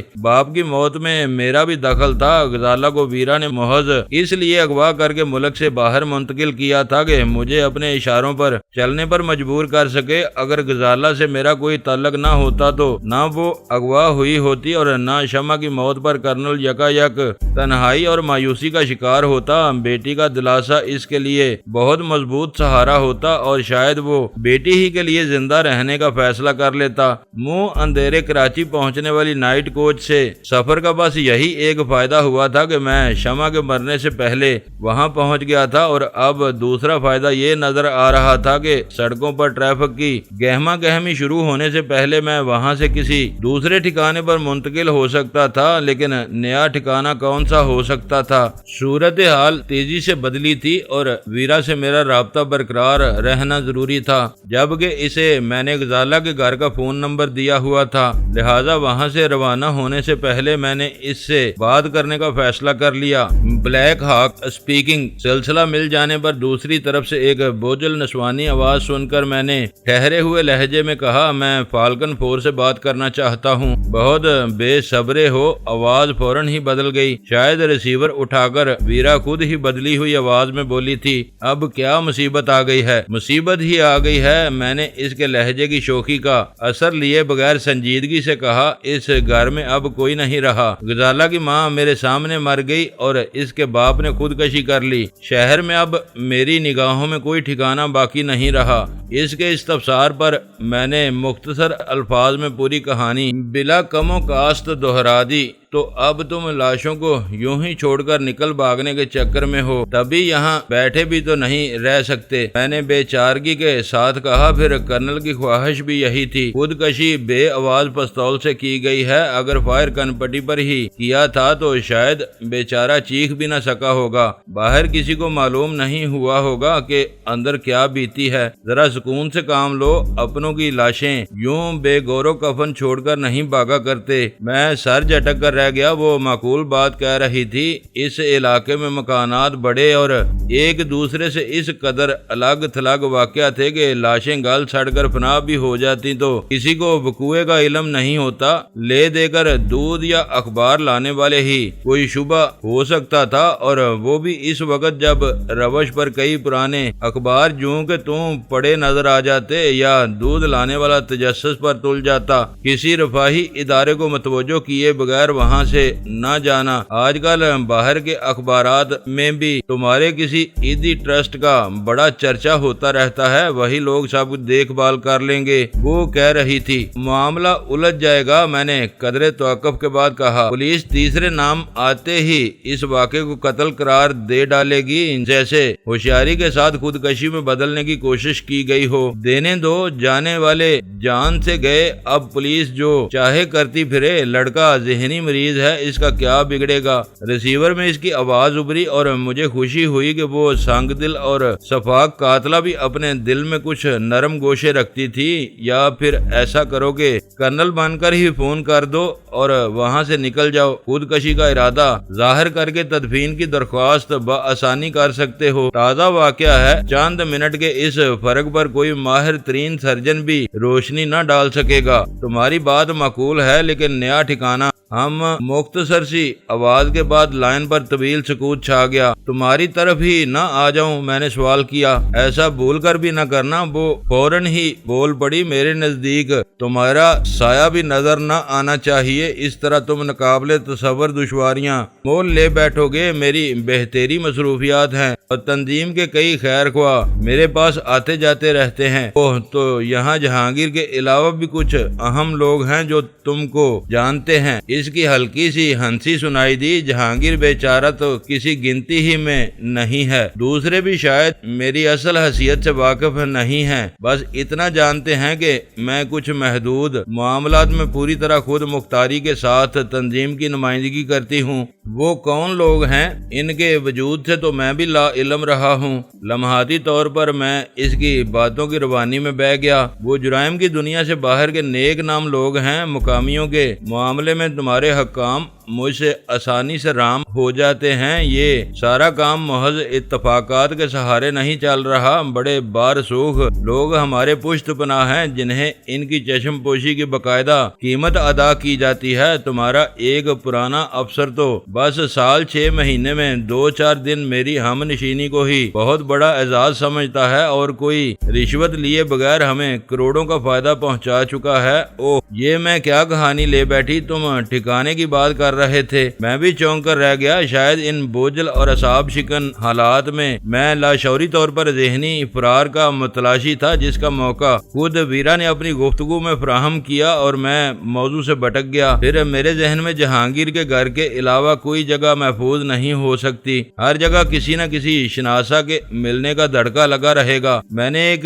گہرا سانس لے کر مایوسانہ لہجے میں کہا، نہیں، اس نے جہانگیر کا نام بھی مسترد کر دیا۔ وہ لاکھ تمہارا دوست صحیح لیکن تنظیم کا آدمی ہے، اپنی سرخروئی کے لیے دھوکے سے تمہاری گردن کٹوا دے گا۔ پھر چونکتے ہوئے بولی، تم کسی بیمار غیر ملکی کے ساتھ گزارا کر سکو گے؟ اس وقت تو میں کسی خارش زدہ کتے کا ساتھ بھی گوارا کر لوں گا۔ پھر تم ڈیفنس ہاؤسنگ اتھارٹی چلے جاؤ، میں بھی اسے فون کیے دیتی ہوں، تم اس سے میرے حوالے سے ملو گے تو وہ تمہیں ہر آسائش فراہم کرنے کی کوشش کرے گا۔ وہ تمہیں کس نام سے جانتا ہے؟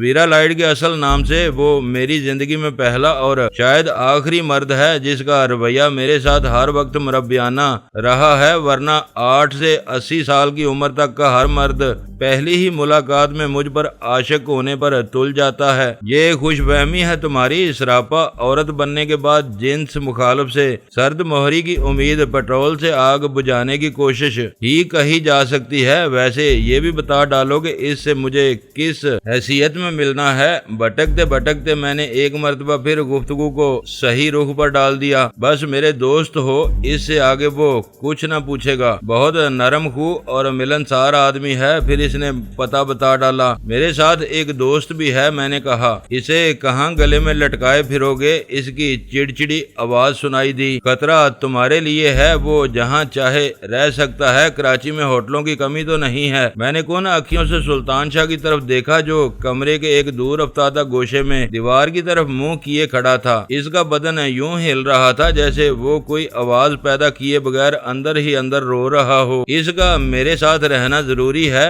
میں نے آہستگی کے ساتھ کہا۔ پھر لے جاؤ اسے بھی، شاید وہ جل کر بولی تھی۔ اور سنو، میرے کاغذات کی فکر نہ کرنا، میں نے اس کے گھٹیا انداز کو نظر انداز کرتے ہوئے کہا۔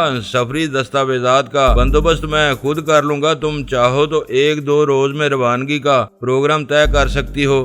وہاں پہنچو، میں دوپہر تک بات کروں گی۔ میں نے سلسلہ منقطع کر کے ٹیلی فون ڈائریکٹری سے ایک رفاہی ادارے کے فون نمبر تلاش کر کے رابطہ قائم کیا تو سلسلہ ملنے پر دوسری طرف سے ایک معتبر اور مربیانہ آواز سنائی دی۔ جب میں نے گھر کا پتہ بتانے کے بعد خود کو کرنل زوار ظاہر کرتے ہوئے خودکشی کا ارادہ ظاہر کیا تو دوسری طرف سے فوراً ہی واز تلقین اور ہمدردی کا دریا موج میں آ گیا۔ وہ بیچارہ حالات کی ستم ظریفی سے اللہ علم پورے خلوص کے ساتھ مجھے حرام موت کے بھیانک مذہبی پہلو سے آگاہ کر رہا تھا، لیکن جو کچھ ہو چکا تھا اسے واپس لوٹانا نہ اس کے بس میں تھا اور نہ میرے اختیار میں۔ میں نے قطع کلامی کرتے ہوئے اسے جلد از جلد پہنچنے کی ہدایت کر کے فون بند کر دیا۔ اب زیادہ دیر تک وہاں رکنا ہمارے لیے خطرناک ثابت ہو سکتا تھا، لہذا بادل نے خواستہ میں سلطان شاہ کی طرف بڑھا، مگر اس کے چہرے پر نگاہ پڑتے ہی چونک پڑا۔ اس کی آنکھیں سرخ ہو رہی تھیں، ایسا معلوم ہو رہا تھا جیسے وہ گٹ گٹ کر روتا رہا ہو۔ میں اس کی آنکھوں میں دیکھنے کی ہمت نہ کر سکا، خود میرا دل باری ہونے لگا تھا۔ میں نے نرمی سے اس کے شانے پر ہاتھ رکھا اور اسے ساتھ لیے باہر آ گیا۔ بڑا دردناک انجام ہوا ہے کرنل کا۔ کار روانہ ہونے کے بعد اس نے دل گرفتہ آواز میں کہا، ہر روز اس سے بڑے بڑے سانحے رونما ہوتے ہیں، آنن فانن میں 50 انسان موت کے گھاٹ اتار دیے جاتے ہیں، لیکن ان واقعات پر ہم کبھی نہیں روتے کیونکہ ہم نے بچشمے خود وہ سب نہیں دیکھا ہوتا۔ ہم ہمدردی کے 2 بول بول کر رہ جاتے ہیں۔ دکھ محسوس کرنے کے لیے مشاہدہ ضروری ہوتا ہے، ورنہ کرنل تو تمہیں معاشرے میں ہر روز بہتیرے نظر آئیں گے۔ کتنے دکھ کی بات ہے کہ ہم ان دونوں کو یوں چھوڑ کر چلے جانے پر مجبور ہیں۔ انسان نام ہی مجبوری کا ہے، میں نے سگریٹ سلگاتے ہوئے کہا۔ جانوروں کو کوئی مجبوری نہیں ہوتی۔ اب ہم کہاں جا رہے ہیں؟ ویرا کے ایک ہمدرد کے پاس، میں نے اختصار سے کام لیتے ہوئے کہا۔ وہ عورت قابل اعتماد نہیں ہے، وہ چونک کر بولا۔ جب تک غزالہ اس کے قبضے میں ہے اس پر اعتماد کرنا ہی ہوگا۔ میں نے شہر کا چپا چپا چھان مارا لیکن بابی کا کہیں سراغ نہ مل سکا۔ وہ متاسفانہ لہجے میں بولا، اس میں تمہارا کوئی قصور نہیں، وہ نہ صرف کراچی سے بلکہ پاکستان سے باہر لے جائی جا چکی ہے اور اب تمہیں ہم دونوں کے پاسپورٹ تیار کروانے ہیں۔ باہر جاؤ گے؟ اس کی سوگوار آنکھوں میں حیرت تیر گئی۔ میں، ویرا اور تم؟ میں نے کہا، ہم تینوں کو جانا ہوگا۔ ویرا بڑی سماوی طبیعت کی مالک ہے، پل بھر میں نگاہیں بدل لیتی ہے۔ اس کے توڑ کے لیے تمہیں دور رہ کر ہم پر نگاہ رکھنا ہوگی۔ تنظیم کی راہ سے ہٹانے کے لیے یہ چال چلی گئی رہی ہے، معلوم ہوتا ہے کہ لاہور میں بھی تمہیں کامیابی نہیں ہو سکی۔ میں تلخ انداز میں ہنس پڑا، تم سچ کہہ رہے ہو، لائٹس کاٹیج کی عمارت کو تباہ کر کے بھی کوئی کامیابی نہیں ہوئی۔ میں سمجھتا تھا کہ اس عمارت کی حیثیت تنظیم کے صدر دفتر کی سی ہے اور اس کی تباہی تنظیم کو عملی طور پر ختم کر ڈالے گی، مگر ایسا نہیں ہے۔ ان کے اعلیٰ دماغ ابھی تک شکوک و شبہات سے بھی بالا ہیں۔ لائٹس کاٹیج کی تباہی کی خبر سن کر وہ اپنی نشست پر حیرت سے اچھل پڑا۔ وہ تو ایکڑوں پر پھیلی ہوئی جاگیر ہے، تم نے اس کا کون سا حصہ تباہ کیا؟ پوری عمارت دھماکوں سے زمین بوس ہو گئی۔ ہم نے کارروائی ایک جگہ کی تھی، لیکن وہاں چپے چپے پر نصب ڈائنامائٹس کو حرکت میں لانے والا نظام بھی زد میں آ گیا۔ اب وہاں آگ و دھواں اور خون ہی رہ گیا ہوگا، مگر اخبارات میں تو کچھ بھی نہیں آیا اس بارے میں۔ میری زبان سے لائٹس کاٹیج کی بربادی کی خبر سن کر وہ خاصا خوش و خرم نظر آنے لگا تھا۔ یہ آج رات ہی کا واقعہ ہے، میں نے باہر پھیلتے ہوئے دھندلے سے سپیدہ شہر کا جائزہ لیتے ہوئے کہا۔ ہو سکتا ہے کہ آج صبح کے اخبارات میں تفصیلی خبر نہ آ سکے، لیکن مجھے اتنا یقین ہے کہ لاہور میں اس واقعے پر آج اخباری زمیمے شائع ہوں گے اور ہاتھوں ہاتھ بک جائیں گے۔ تمہارے ساتھ اور کون تھا وہاں؟ اس نے حیرت اور اشتیاق کے عالم میں سوال کیا۔ میں اور ویرا، میں نے پرخیال لہجے میں کہا۔ وہ اس تباہی میں برابر کی شریک تھی، بلکہ لائٹس کاٹیج کو اسی نے اپنے ہاتھوں سے تباہ کیا تھا، لیکن وہ اس قدر کھل کر ساتھ دینے کے باوجود مجھے اپنی نیک نیتی کا یقین نہیں دلا سکی۔ فی الحال وہ ہماری ہمدرد ہے، لیکن کبھی بھی عین موقع پر دغا دے سکتی ہے۔ کاش میں اپنے ہاتھوں سے اس کا گلا دبا سکوں، اس نے حسرت بھرے لہجے میں کہا۔ اتنی ہرافہ عورت میں نے اپنی زندگی میں نہیں دیکھی، تمہارے ہاتھ اس کی گردن پر کانپ جائیں گے۔ بہت پرفریب عورت ہے، برا وقت آنے پر اپنا سب کچھ داؤ پر لگا سکتی ہے، میں نے معنی خیز لہجے میں کہا۔ اس کے بعد کار میں خاموشی چھا گئی۔ راستے میں ایک اسٹال سے ہم نے اخبار خریدے، لیکن ان میں کہیں لائٹس کاٹیج کے بارے میں کوئی خبر موجود نہیں تھی۔ اس بارے میں تفصیلی معلومات اور تبصروں کے حصول کے لیے اب اگلے دن تک انتظار کرنا ضروری تھا، لیکن میں اپنا وہ وقت بیٹھ کر برباد کرنا نہیں چاہتا تھا۔ کرنل اور شمع کی موت کے بعد پاکستان میں رکے رہنے کا کوئی جواز باقی نہیں رہ گیا تھا۔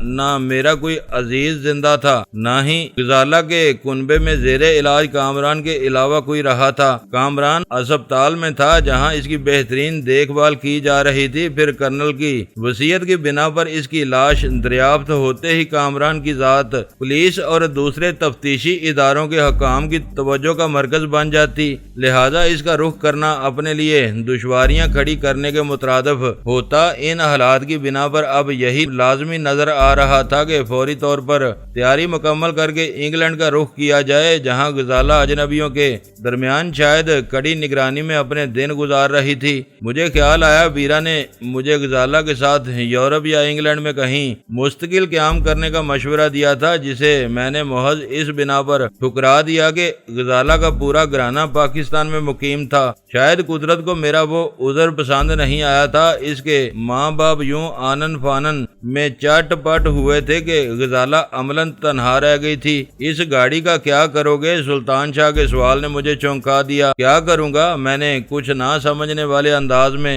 دہرایا۔ میں مطلب نہیں سمجھا تمہارا۔ کرنل نے مکان کے بارے میں وصیت لکھ دی، مگر اس کار کا کیا ہوگا؟ تمہارے استعمال میں رہے گی، مگر یہ کرنل کی ملکیت ہے، پکڑے گئے تو کیا ہوگا؟ اس نے میری بات کاٹتے ہوئے سوال کیا۔ اوہ سمجھا، میں نے سر جھٹک کر کہا۔ اول تو اس شہر میں کرنل کا کوئی دوست نہیں ہے۔ رسمی شناساؤں کے لیے ایک دوسرے کی گاڑیوں کے نمبر یاد رکھنے غیر ضروری ہوتے ہیں۔ شہر میں اسی ماڈل اور رنگ کی 85 کاریں ہوں گی۔ تیسرے اور سب سے اہم بات یہ ہے کہ اس کار کی چوری کے قضیے میں کرنل کو غزالہ سے مختار نامہ لینا پڑا تھا، کیونکہ گاڑی کا رجسٹریشن غزالہ کے نام پر ہے۔ اسی وجہ سے کرنل نے وصیت میں کار کا ذکر نہیں کیا۔ اسے اندازہ رہا ہوگا کہ ہمیں بھی سواری کی ضرورت رہے گی۔ پاسپورٹ کے لیے تمہاری تصاویر کا کیا ہوگا؟ وہ شاید اس وقت ضروری نکات کے بارے میں ہی سوچے جا رہا تھا۔ اس وقت تو دکانیں بند ہوں گی، دن میں تصویر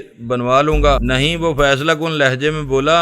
ویرا نہ صحیح، دوسرے تو تمہاری تلاش میں ہوں گے۔ تلاش کا تو سوال ہی نہیں پیدا ہوتا۔ میں نے اسے آگاہ کیا۔ واقعہ رونما ہونے سے کچھ دیر پہلے ہی میں وہاں سے نکلا تھا، ورنہ مستقل طور پر وہیں مقیم تھا۔ تنظیم تو شاید مجھے بھی مردہ تصور کر لے گی۔ خدشہ یہ ہے کہ کسی شناسا نے دیکھ کر میرے زندہ بچ نکلنے کا بانڈا پھوڑ دیا تو ناقابل تصور دشواریاں کھڑی ہو جائیں گی۔ پھر میں اسے لائٹز کاٹیج کے بارے میں تفصیلات سے آگاہ کرنے لگا۔ وہ حیرت اور بے یقینی کے عالم میں منہ پھاڑے میری کہانی سنتا رہا، جیسے میں اسے جنوں اور پریوں کے دیش کے قصے سنا رہا ہوں۔ تم واقعی حیرت ناک صلاحیتوں کے مالک ہو۔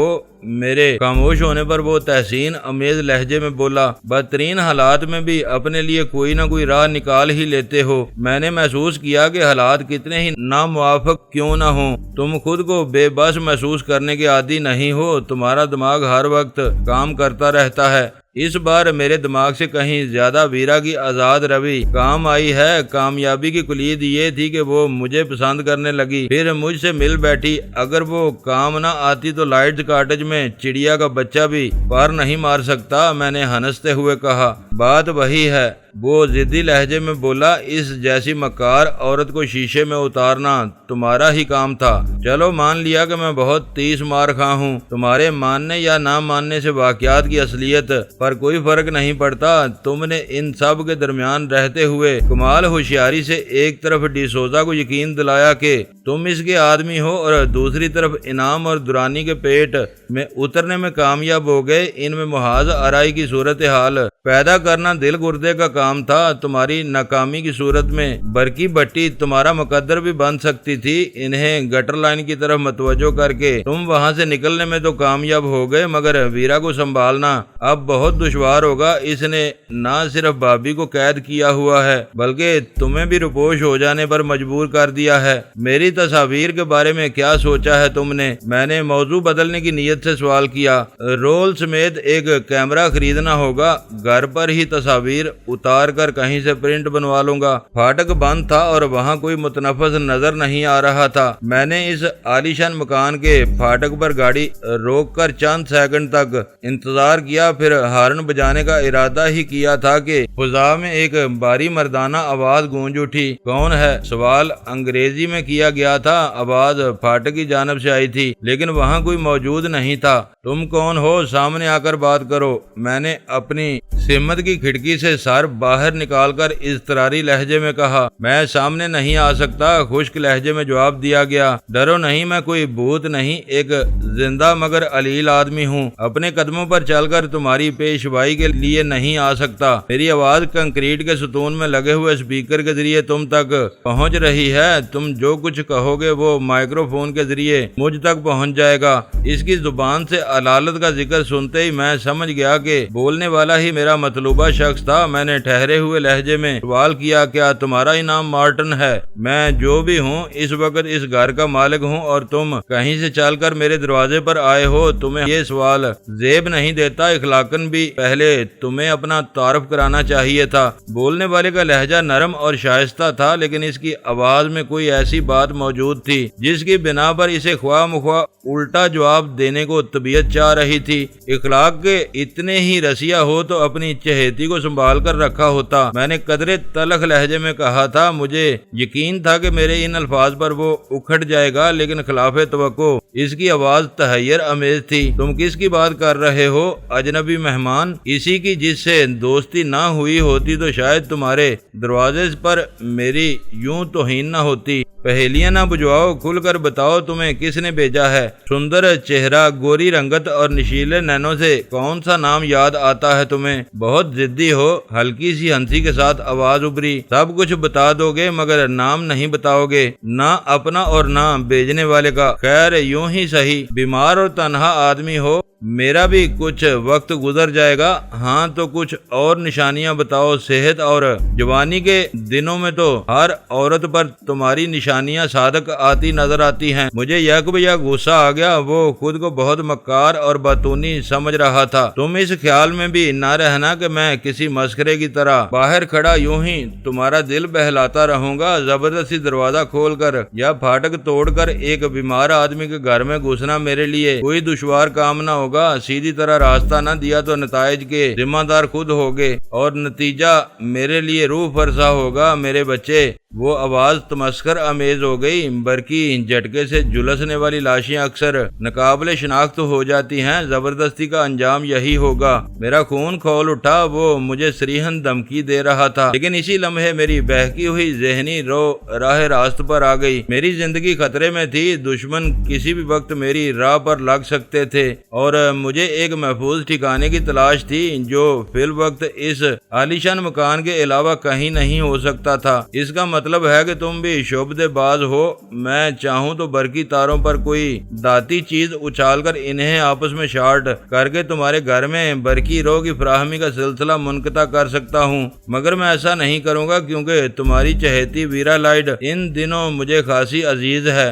گڈ کی اطمینان امیز آواز ابری۔ اب ہوئی نا بات، سمجھ تو میں پہلے ہی گیا تھا، مگر اس کا نام تمہاری زبان سے سننا چاہتا تھا۔ گاڑی اندر لے آؤ۔ اس کا فکرہ ختم ہونے سے پہلے ہی آہنی دروازہ کسی خودکار میکینزم کے تحت اندر کی طرف کھلتا چلا گیا اور میں نے انجن گیئر میں ڈال کر کار آگے بڑھا دی۔ کار پختہ خامدار روش پر اندر داخل ہوئی تو صبح کے اجالے میں برآمدے میں ایک شخص معذوروں والی کرسی پر براجمان نظر آیا۔ شاید وہ خاصی دیر سے وہیں موجود تھا۔ میں کار سے اتر کر اس کی طرف بڑھا تو میں نے دیکھا کہ وہ بہت ہی اعلیٰ ساخت کی جدید ترین خودکار کرسی تھی جو شاید بٹن دبانے سے بیٹری سے چلنے والی موٹر کے ذریعے حرکت میں لائی اور پھر حسب خواہش روکی جا سکتی تھی۔ کرسی کے داہنے بازو کے ساتھ ہی ایک آہنی پلیٹ پر لاسلکی انٹرکام جیسا ایک اعلیٰ نصب تھا۔ غالباً پھاٹک والا انٹرکام بھی اسی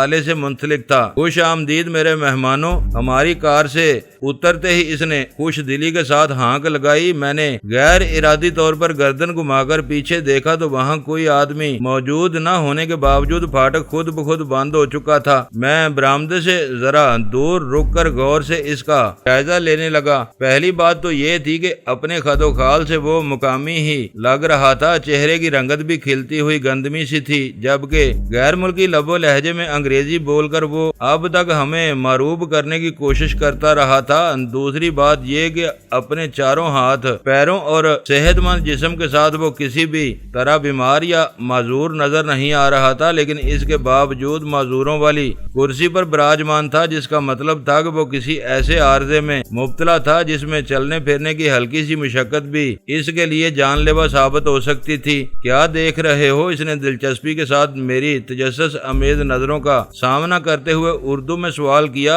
اور سلطان شاہ حیرت سے اچھل پڑا۔ ارے یہ تو اردو بول رہا ہے۔ اس کے منہ سے بے ساختہ نکلا تھا، جیسے وہ کسی گونگے کے اچانک بول پڑنے کا اعلان کر رہا ہو۔ اردو بھی بول لیتا ہوں، اس نے براہ راست سلطان شاہ سے مخاطب ہو کر مسکراتے ہوئے کہا۔ اس ملک میں اجنبیوں کو معروب کرنے کے لیے انگریزی میں ابتدا کرنا پڑتی ہے، ورنہ نئے ملاقاتی برتری کے احساس سے سرشار ہو کر مجھے معذور سے ملنے آتے ہیں، حالانکہ میں پوری طرح صحت مند اور چاقو چوبند ہوں۔ تھوڑی دیر قبل خود تم نے انٹرکام پر کہا تھا کہ تم بیمار ہو اور اپنے قدموں پر چل کر ہماری پیشوائی کے لیے نہیں آ سکتے۔ میں نے اسے تیز نگاہوں سے گھورتے ہوئے کہا، حقیقت یہ تھی کہ اس کے پراسرار رویے سے مجھے الجھن ہونے لگی تھی۔ تمہارے سوال کا جواب میں یہ نہ کہتا تو پھاٹک پر آنا پڑتا۔ وہ مسلسل مسکرائے جا رہا تھا۔ اس کا وہ انداز نہ جانے کیوں مجھے چڑھانے والا بلکہ جارحانہ محسوس ہو رہا تھا۔ پھر اس ڈونگ کی کیا ضرورت ہے؟ میں نے اس کی کرسی کی طرف اشارہ کرتے ہوئے کہا، تمہارا برآمدہ روش کی سطح سے خاصا بلند ہے اور اس طرف سیڑھیوں کے کنارے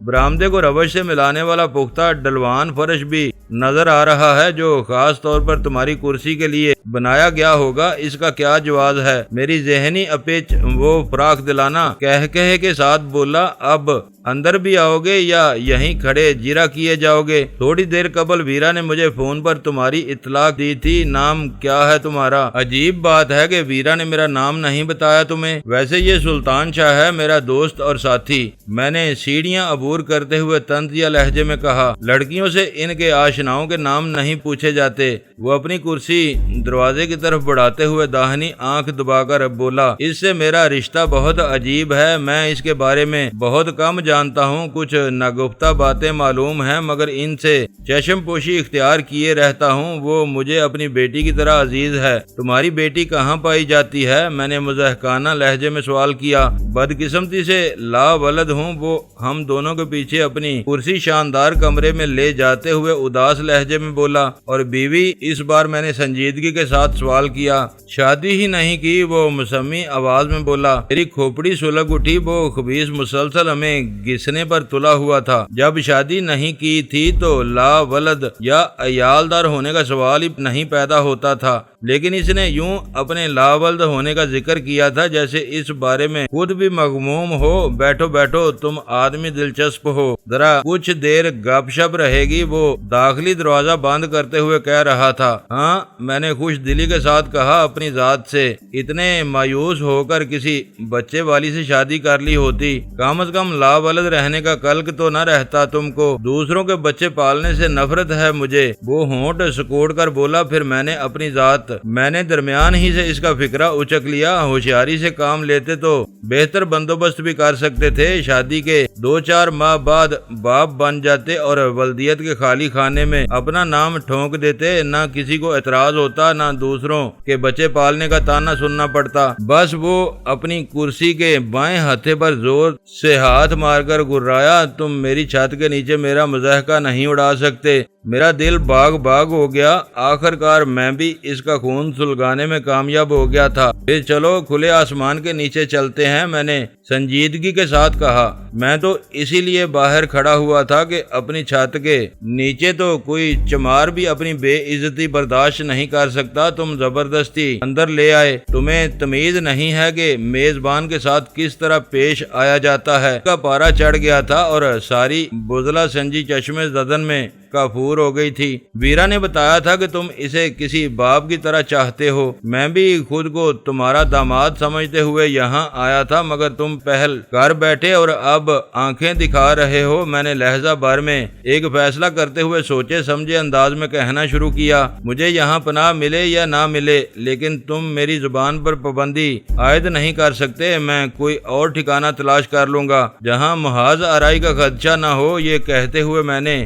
وہاں سے روانگی کے انداز میں اپنی جگہ چھوڑ دی۔ سلطان شاہ نے بھی میری تقلید کی تھی۔ بیٹھ جاؤ، وہ غصیلے لہجے میں چیخا۔ یہاں سے جانے کی کوشش کی تو گولی مار دوں گا۔ کون سی؟ میں نے اس کے خالی ہاتھوں پر نگاہ ڈالتے ہوئے اس کا مضحکہ اڑاتے ہوئے سوال کیا۔ اس نے تیش کے عالم میں کوئی بٹن دبا کر اپنی کرسی کا زاویہ قدرے تبدیل کیا اور اگلے ہی لمحے کرسی کے داہنے دستے میں نرم گدی کے نیچے سے جھانکتے ہوئے پائپ کی نال سے ایک بے آواز شعلہ لپکا اور گولی ایک سپاٹ دیوار میں پیوست ہو گئی۔ میری آنکھیں حیرت سے پھیل گئیں۔ بظاہر مذاق ہی مذاق میں بات حد سے تجاوز کر گئی تھی، لیکن میرے سوچے سمجھے منصوبے کے مطابق مارٹن اپنے خول سے باہر آنے پر مجبور ہو گیا تھا۔ کرسی کے ہتھے سے بے آواز فائر میرے لیے معنی خیز تھا۔ اس کا مطلب تھا کہ مارٹن وہ نہیں تھا جو نظر آنے کی کوشش کر رہا تھا۔ میں کچھ کہے بغیر صوفے پر ڈھیر ہو گیا۔ میرا ذہن مسلسل اسی فائر میں الجھا ہوا تھا۔ معذوروں والی اس آہنی کرسی کی ساخت میں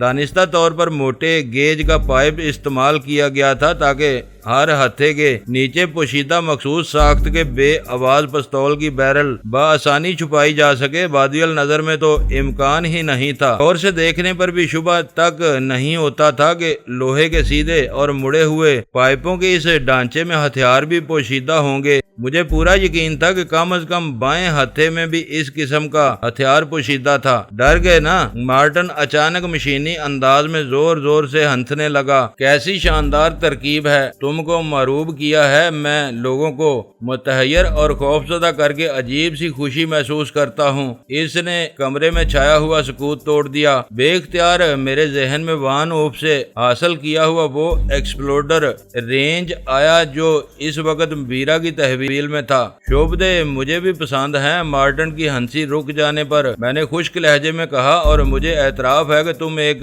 اچھے شعبدے باز ہو، لیکن میں یہ ضرور جاننا چاہوں گا کہ تم کس کے لیے کام کرتے ہو۔ کیا مطلب؟ وہ میرے براہ راست سوال پر چونک پڑا۔ شاید اسے مجھ سے ایسی بے خوفی کی امید نہیں رہی تھی۔